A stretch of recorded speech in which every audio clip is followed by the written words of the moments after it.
जी तो स्टूडेंट्स, आज हम जो टॉपिक स्टार्ट करने जा रहे हैं वो नर्वस सिस्टम का मेन टॉपिक है। इस चैप्टर का जो मेन टॉपिक है that is the nervous system and it's components. अभी तक हमने जो देखा बेसिकली वो हमने नर्वस सिस्टम के जो बेसिक यूनिट थे दैट इज़ द न्यूरॉन, और फिर वो जो न्यूरॉन थे उनकी क्या टाइप्स थी, न्यूरॉन कैसे इम्पल्स क्रिएट करते थे, फिर इम्पल्स कैसे ट्रांसफ़र होती है from one neuron to another neuron, और जो न्यूरोट्रांसमीटर्स होते हैं वो क्या होते हैं, उनका क्या रोल होता है। तो हमने ये बेसिकली ये तमाम चीज़ें अभी तक डिस्कस की हैं। आज हम डिस्कस करने जा रहे हैं nervous system and it's main components. जो हमारा नर्वस सिस्टम है उसके मेन कंपोनेंट्स बुनियादी तौर पर दो हैं। One is called central nervous system and the other is called peripheral nervous system. Central nervous system और पेरिफेरल नर्वस सिस्टम ये दो मेन कंपोनेंट्स होते हैं हमारे नर्वस सिस्टम के। जो सेंट्रल नर्वस सिस्टम होता है it is further based on two main organs of the nervous system. One is brain and the second one is the spinal cord. Whereas जो peripheral nervous system है that is divided into two main components. One is motor nerves and sensory nerves. Actually PNS जो peripheral nervous system है ये nerves पर based है, और जो CNS है ये organs पर based है। अगर इसको हम देखें तो ये दो मेन ऑर्गन्स हैं, और ये जो दो हैं ये बुनियादी तौर पर इसके दो किस्म के नर्व्स हैं जो ब्रेन और स्पाइनल कॉर्ड के साथ डायरेक्टली लिंक्ड हैं।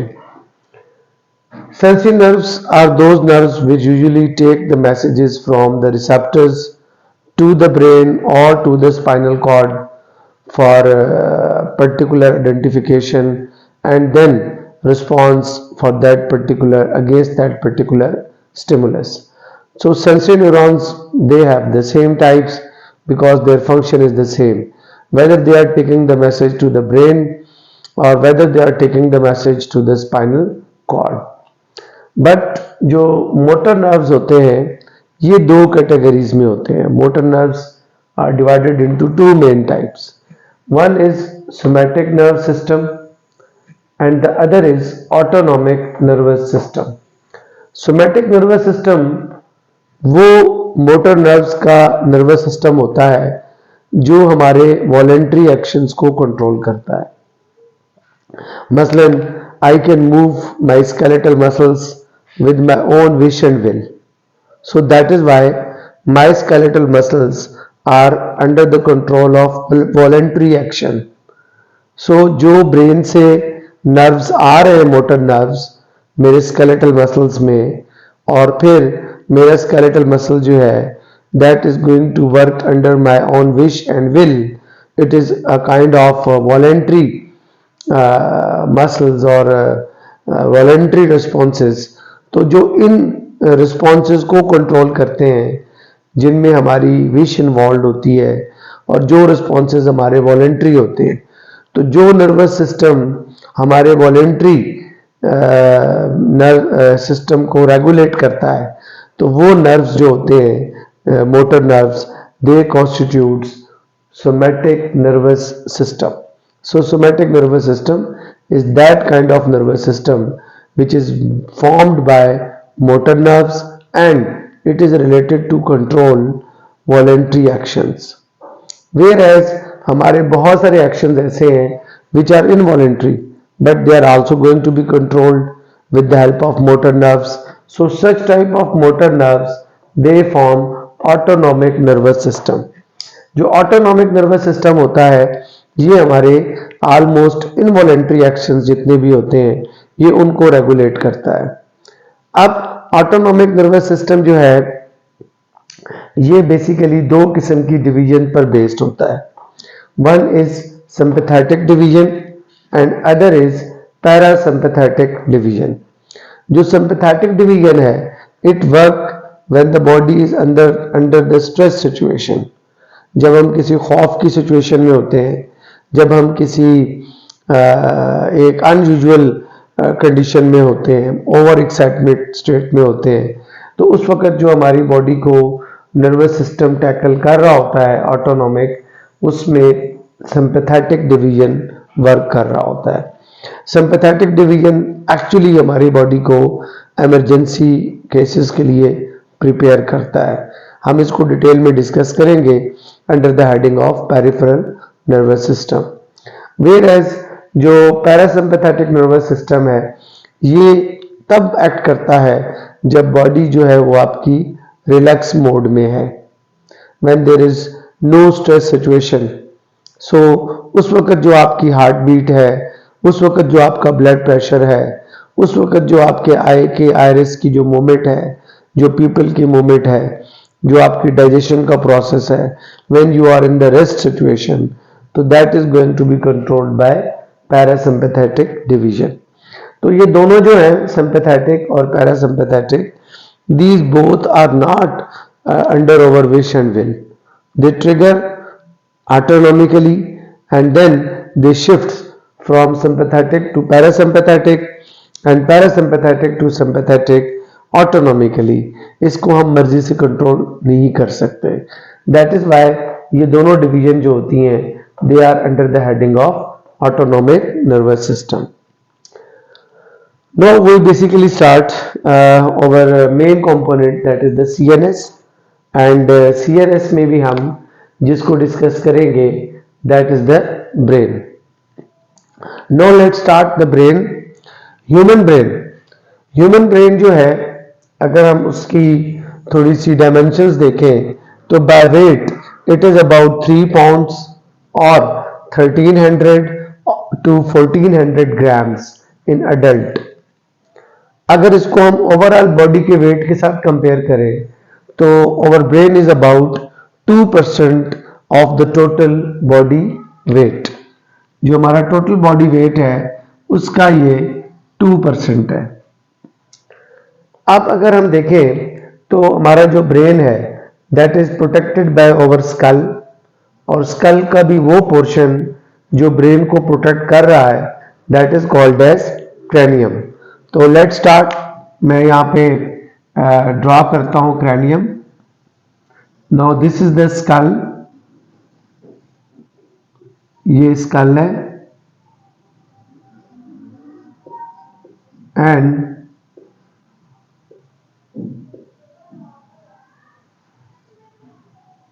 ये जो स्कल है that is going to protect the brain. अब यहां पे जो ये वाला पार्ट है this is called as cranium, ये क्रेनियम होता है। क्रेनियम आपकी स्कल का वो पार्ट होता है जो कि आपके ब्रेन को इनकेस करता है, और the brain is protected by the cranium. अब इसके अंदर here is the brain, you can see this is the brain which is enclosed by the cranium.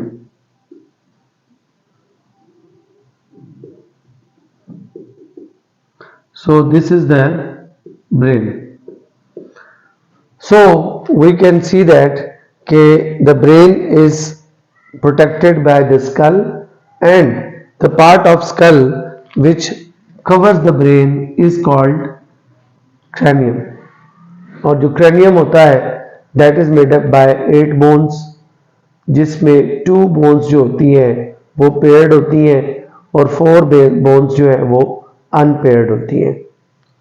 अब अगर हम देखें तो ह्यूमन ब्रेन के around there are 3 layers of the membrane, जिनको हम बेसिकली बोलते हैं meninges. These are 3 layers around the brain, और ये पूरा एक मेम्ब्रेन सिस्टम बनाते हैं around the brain as well as spinal cord. तो let's start, इसका हम स्ट्रक्चर देखते हैं। For example this is the brain tissue, ये हमारे पास ब्रेन टिश्यू है। तो जो layer just around the brain है, it is that layer, here it is that layer, this one, ये बिल्कुल ब्रेन के साथ होती है, just going to cover the brain tissue. This is called as pia matter. इसको हम pia matter कहते हैं, which is just around the brain tissue. फिर जो दूसरी लेयर होती है, it is at some distance, ये एक डिस्टेंस पर होती है, and this is called as arachnoid matter. इसको हम arachnoid matter कहते हैं. Between this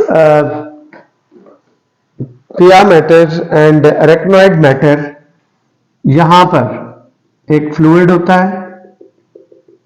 Here it is that fluid which is present between arachnoid and the pia matter. इस fluid को हम बोलते हैं CSF, cerebrospinal fluid. We will discuss about this CSF. Then around this arachnoid matter, the outermost layer of membrane is present around the brain, that is called dura matter. इसको हम बोलते हैं dura matter. तो ये जो है, there are the three layers of the membranes which surrounds the brain system. इसमें अगर हम outer to inner आए तो outerly there is a dura matter, then there is a arachnoid matter, and then there is the pia matter. Between arachnoid and pia matter there is a fluid which is called as CSF.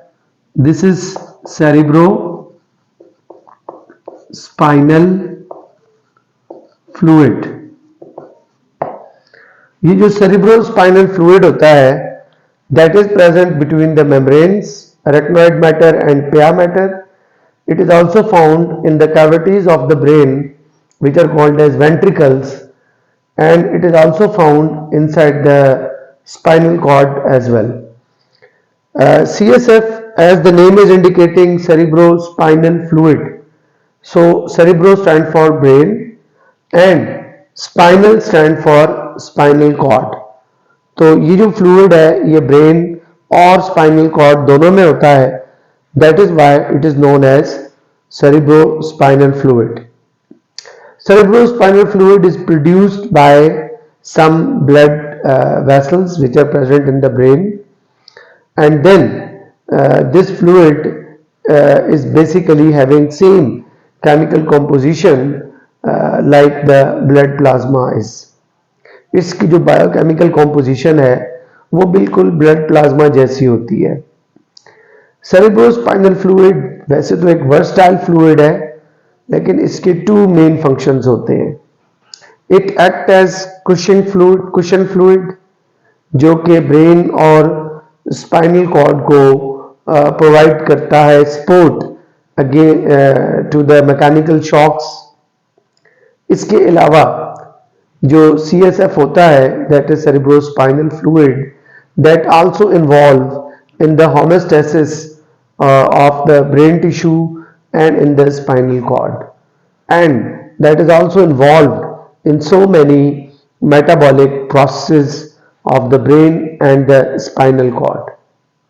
That is why this fluid is extremely important fluid in our nervous system. Now let's start the brain's anatomy. अब हम brains की जो brain है उसकी anatomy देखते हैं, brain के जो different parts हैं उनको देखते हैं. तो let's start. उसके लिए हम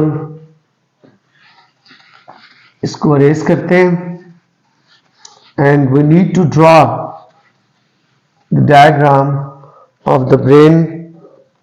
Again हमें एक डायग्राम ड्रॉ करनी पड़ेगी इसके पार्ट्स को अंडरस्टैंड करने के लिए। और ब्रेन, जो हमारा ब्रेन होता है, इसको हम 3 हिस्सों में डिवाइड करते हैं। We divide our brain into 3 different parts.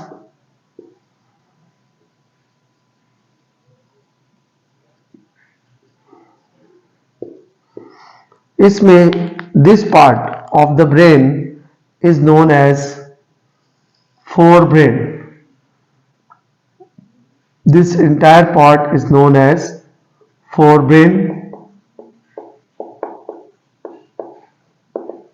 and then this part, which is the reduced part of the brain, it is the second part of the brain, which is called midbrain,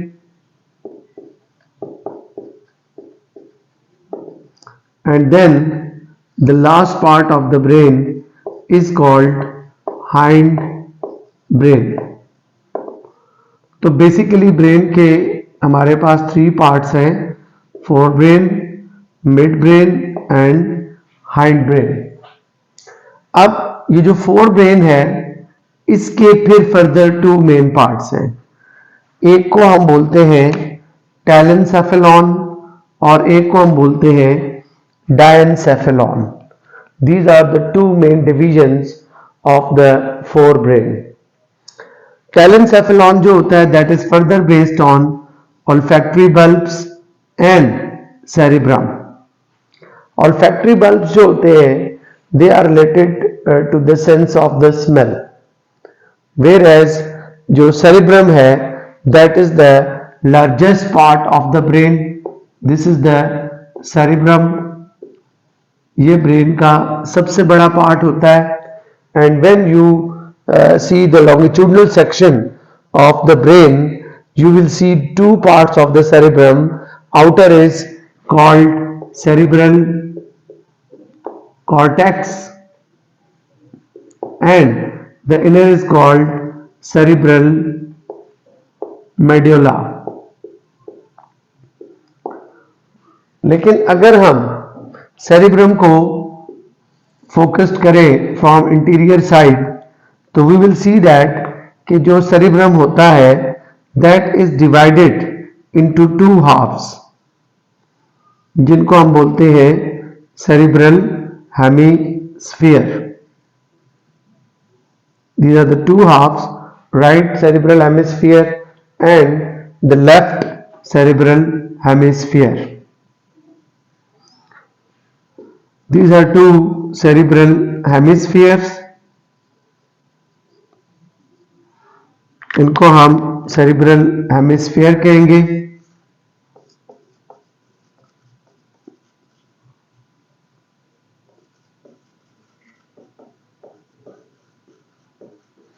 cerebral hemisphere, ये जो दोनों cerebral hemisphere होते हैं, they communicate with each other with the help of a nerve cord, जिसको हम बोलते हैं corpus callosum।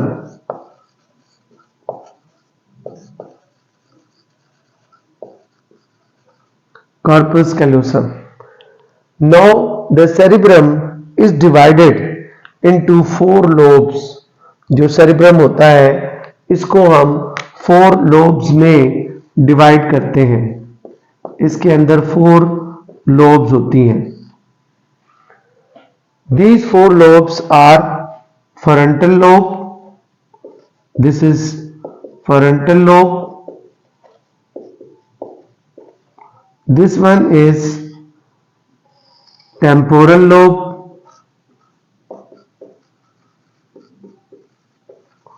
Temporal lobe. Here is occipital lobe.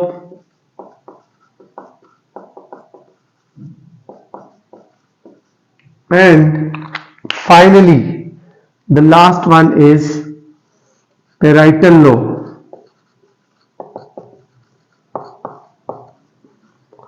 So there are 4 lobes of the brain of cerebrum, frontal, temporal, occipital and parietal. तो I am going to write over there frontal lobe है,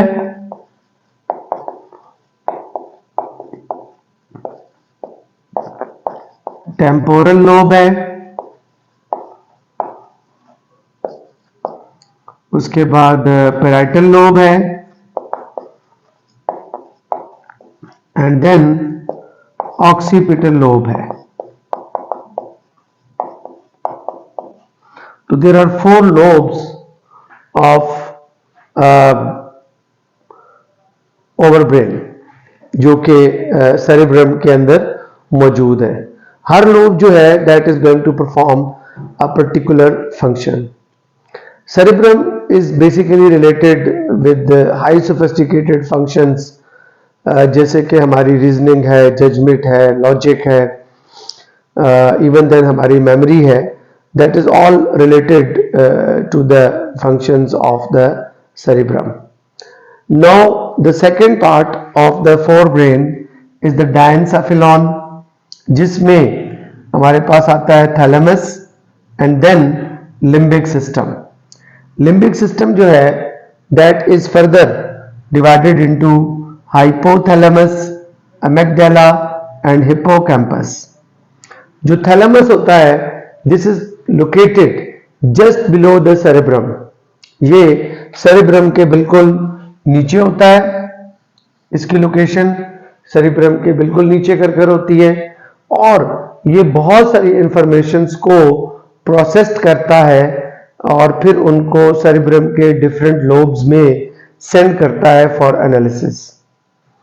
where as hypothalamus जो होता है ये thalamus के नीचे located होता है. That is why it is called hypothalamus. Hypo का मतलब है बिलो और थैलेमस का मतलब है thalamus. Hypothalamus is again very important part of the brain because ये chemical coordination, nervous coordination, body का जो होमियोस्टेसिस है उसको रेगुलेट करने में बहुत ज़्यादा रोल प्ले करता है. इवन आपकी जो बॉडी का टेम्परेचर है, जो बॉडी के अंदर लिक्विड्स हैं, जो बॉडी के अंदर के होमियोस्टैटिक कंडीशंस हैं, जो उन तमाम चीज़ों को हाइपोथैलेमस कंट्रोल करता है. अमेग्डाला जो है इस shape is almost almond seeds. ये 2 होते हैं और ये आलमंड सीड की तरह की शेप के होते हैं. तो इनका जो काम होता है वो हमारे फीलिंग्स के साथ होता है. Love, hate, fear, rage, sense of punishment, feelings of pleasure, sexual रॉयल, ये तमाम जो फीलिंग्स हैं उनका ताल्लुक अमेग्डाला के साथ है. वेयर एज हिप्पोकैम्पस जो है उसका जो कंसर्न है वो हमारी जो बेसिकली लॉन्ग टर्म मेमोरी है और जो हमारी लर्निंग है उसके साथ उसका कंसर्न है. अगर हम इस सिस्टम को देखें तो that is actually located over here. These are the amygdala and then ये जो स्ट्रक्चर है 2 हॉर्न शेप स्ट्रक्चर जो है वो they are called as hippocampus. So they are located inside the cerebrum, forebrain जो below the cerebrum, not inside the cerebrum, below the cerebrum. So this is all about the forebrain. Whereas जो midbrain है, जैसे कि मैंने आपको बताया कि जो हमारा midbrain है that is actually reduced part of the brain. वो ब्रेन का सबसे ज़्यादा रिड्यूस्ड पार्ट है और उसमें एज सच कोई ख़ास स्ट्रक्चर डेवलप नहीं हुआ, बल्कि उसके अंदर एक स्ट्रक्चर है, नर्व्स का नेटवर्क है जिसको हम रेटिकुलेट फॉर्मेशन कहते हैं. So second part is the mid brain. तो इसमें रेटिकुलेट फॉर्मेशन है, रेटिकुलेट फॉर्मेशन, और ये रिले स्टेशन का काम करता है. ये भी जो है वो हाइंड ब्रेन से इंफॉर्मेशन को रिसीव करके फोर ब्रेन और फोर ब्रेन से इंफॉर्मेशन को हाइंड ब्रेन तक जो है वो डिलीवर करता है, ट्रांसफर करता है. तो this is the simple function of the mid brain. The last part of the brain is hind brain. Hind brain जो है इसके बेसिकली 3 पार्ट्स होते हैं हाइंड ब्रेन के. इनको हम 3 हिस्सों में डिवाइड करते हैं. इसमें एक होता है हमारे पास सेरिब्लम और एक होता है हमारे पास पोन्स और फिर एक होता है medulla. That is this part. ये वाला पार्ट जो है इसको हम अगर हम ब्रेन को दोबारा ड्रॉ करें तो ये जो पार्ट है ये हम देख सकते हैं. Now this is all about forebrain we have discussed. अब हमारा जो कंसर्न है वो है हाइंड ब्रेन के साथ. This part is called cerebellum और in the front of cerebellum there is pons. ये पोन्स हैं and then here it is medulla just above the spinal cord. Medulla के नीचे जो है फिर वो स्पाइनल कॉर्ड स्टार्ट हो जाती है. तो यहां तक जो पार्ट है this is the hind brain. Cerebellum जो होता है ये ब्रेन का सेकंड लार्जेस्ट पार्ट होता है और इसका ताल्लुक भी हमारी लर्निंग के साथ है, इसका ताल्लुक मेमोरी के साथ भी है और इसका ताल्लुक जो बॉडी का बैलेंस है और बर्ड्स में जो फ्लाइंग की जो एक्टिविटी है उसको भी ये रेगुलेट करता है. वेयर जो पोन्स होते हैं they are basically relay station का ये भी काम करते हैं. ये भी बहुत सारी इंफॉर्मेशंस मेडुला से फोर ब्रेन, मेडुला से सेरिब्रम, सेरिब्रम से मेडुला, सेरिब्रम से फोर ब्रेन से सेरिब्रम, सेरिब्रम और टू मेडुला, वो सारी इंफॉर्मेशन जो है दैट पासेस थ्रू पोन्स. इसके अलावा जो पोन्स होते हैं ये हमारा स्लीप और वेक पैटर्न और हमारा जो हार्ट बीट का जो पैटर्न है, हमारा जो ब्रीदिंग का जो पैटर्न है वो भी रेगुलेट करता है. वेयर जो मेडुला है ये हमारे सारे जो इनवॉलंटरी फंक्शंस हैं उनको कंट्रोल करता है. एक है पैटर्न ऑफ ब्रीदिंग और एक है ब्रीदिंग. ब्रीदिंग को तो ये कंट्रोल करता है लेकिन पैटर्न डिसाइड होता है बाय पोन्स. हार्ट बीट को तो मेडुला कंट्रोल करता है लेकिन उसका पैटर्न डिसाइड करता है पोन्स. तो इस तरह ये दोनों जो होते हैं पोन्स और medulla they are working side by side. तो this is all about the structure of the human brain. तो आई होप आपको ये स्ट्रक्चर काफ़ी डिटेल में समझ आ गया होगा. अगर आपका कोई क्वेश्चन होता है तो वो आप कमेंट बॉक्स में प्लेस करें. इंशाल्लाह आई विल रिस्पॉन्ड.